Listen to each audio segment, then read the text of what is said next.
I think it's a massive positive. I think it's a massive positive that Ruben Amorim is seeing what he's got. I think, before maybe there's been times where you can be kidded on by thinking that you've got a better group of players than you think, and sometimes you can get decent results and you can move up to, say, 6th in the league, 7th in the league with them, and think, okay, one or two more to this group, and they're a mile away. They're an absolute mile away in every single way. And also playing the way in which he wants to play, which is with this sort of 3-4-3 with the two narrow in between. He's going to have to change it anyway. Change it, I think, definitely in the wing-back areas and in the two pockets in behind the forward and the forward as well, probably. He's giving everybody a try. So he's rotating the team, actually, from game to game, but also in-game as well. And I don't think there'll be many that he looks at and thinks, yeah, I want you on the bus. I don't think there'll be many. They're actually very mediocre. I don't know how it's happened. I think they're probably better than they're showing, let's be clear. But this is a sustained pattern. 6 months of a sort of beauty parade, if you like. It's not much of a beauty. It's more of more of an ugly parade than a beauty parade. But I'm glad he's watching what Manchester United's what fans have watched for 10 years. Not just with this group, but the groups before. There's got to be a big cultural overhaul, a big shift in direction. And yeah, it's a real torrid time. It really is. There's not a lot to like about the performance levels. There's not a lot to like about the way in which they play. And they're all probably really good lads. They're all probably lads who are trying their very best and are hurting every single night. So there's no sort of, if you like, personal assault here. It's just they're not good enough to be able to play for Manchester United where Manchester United aim to be. And that is at the very top. That's not arrogance. That's where Manchester United aim to be. It's where Liverpool aim to be. It's where Arsenal aim to be. It's where Chelsea aim to be. It's where Manchester City aim to be. Those 5-6 clubs, they need to be at the top. That's simple as that. That's where they want to be. And you've got to get there. Because one thing that Ruben Amorim said from day one is he's not changing his idea. He reiterated and reaffirmed that point time and time again. So he can't do that now. Please don't do that. I know he won't, but don't do that. You play your 3-4-3. That's how you play. And he said he would not change his idea. So he's got to stick with that. And he said whoever doesn't fit into it is ultimately not going to work. So that's what he has to do. It's not a system that Manchester United have ever played, but it's what this manager does. And you have to believe in the manager. You have to empower the manager at a football club to pick the team, to pick the system. That's the reason he's there. It's the reason he's the head coach. So I think the rest of the season is about getting to a point whereby you've worked out, the club have worked out, Ruben Amorim have worked out, and there's going to be some real pain. He maybe have thought that at the beginning, but I think the reality will be hitting him sort of game by game because, yeah, a lot of the other teams that play against Manchester United look better. And it doesn't matter whether they're at the very top of the league, middle of the league, or at the bottom of the league. They just tend to look better. They tend to look more organised, harder working, and it's a struggle. It is. So let's hope he gets some respite over Christmas, and I hope you do too, Gary. Thank you. Thank you. We'll be back next weekend. Next weekend, yeah.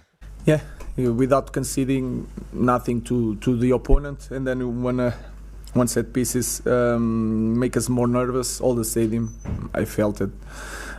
Since the first minute, there's a lot of anxiety. That's normal because of the context. And is really disappointed, and then create a lot of chances to score. And then again, like against Tottenham, they scored two goals, and it's really hard. After that third goal, it's like everybody's suffering in the stadium, the fans, the players, everybody. So it's a tough moment, but we have to face it and then to prepare the next game. You said the other week that Carlos in charge of set pieces now. Would you consider changing that? Because Andreas Jorgen was brought to the club in the summer to take charge of set pieces. No, the responsible of everything is me, is not Carlos. So is on me, and we are a team. We are a team in the good moments, in the bad moments. We have a way of doing things. We are working on that. We are going to improve on that also. But we didn't lose because of set pieces. We lose because we create more chances. We didn't score, and then in this moment everything against us they can score like against Tottenham. We create a lot of chances also. It is a difficult moment, but the responsible is me, not Carlos. Jamie. Hi, Ruben. I think a couple of weeks ago you sort of said about your team was giving the ball away too much possession. It happened again today. You couldn't defend. Like I said, you mentioned you couldn't finish. I mean, until you get these basics right, Yeah, how are you going to get anywhere? Yeah, that is clear. But you have more possession, you create more chances. We concede less chances, so you are defending. Of course, the result says different thing, but you are defending better than the opponent because you concede less great opportunities. You are creating more, so you are attacking a little bit more. But then in the last moment, we don't score, and then the result says different things. And like I said, it's really hard, and we have to address that. We are suffering a lot of goals. That is clear. Creative chances, but not scoring. So it's we have to address that. But shouldn't top professionals be able to do the basics of keeping the ball and defending set pieces? Surely you don't need to coach them in that because they're top professionals. No, it's my responsibility to coach them. Of course, we want to improve, and in this moment, everything is so harder. I don't want. In a club like Manchester United to lose 3-0 at home, the challenge is big, and but like I said, it's really tough on the fans. It is really tough on the players that they are losing 2-0 at home, so they want to score 2 goals instead of first one. Okay, we're now. Just a reminder of the results under Amorim since he came in, because he did have some big wins, including the massive one against Manchester City, which I suppose now take that with a pinch of salt given their form.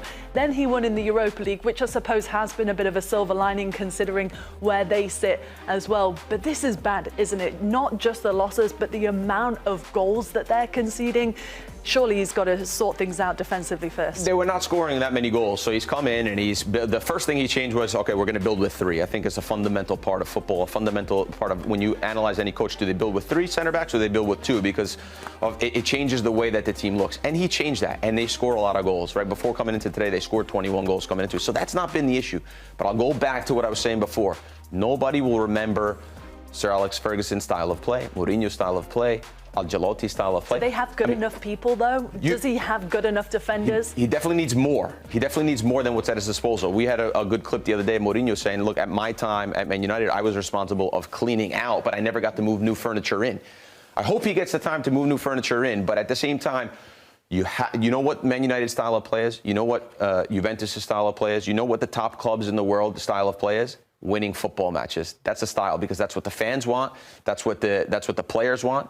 It's a lot easier to convince players of your way when you're winning football matches. And when you're not, it becomes difficult. And at these clubs, you don't have that much time. Yeah, it could be said that you have a year and a half or 2 years, or your contract could be 3 years. Surely he's going to be given a lot of time, though. And he is, but at the end of the day, you could lose the locker room 2 weeks into this thing, right? It doesn't matter if the club gives you 3 years. That if guys are not following you and you don't have the right mix right away, it could be a long rebuild. And you look at some of the rebuilds. I mean, Liverpool's a great example. You look at what their rebuild was. Look how fast that's been. You look at Chelsea now. You know, we're making fun of them a couple of years ago, but look at Chelsea now chasing and with a lot of young teams and playing good football under Maresca. And so these rebuilds, they don't need to take 2 or 3 or 4 seasons.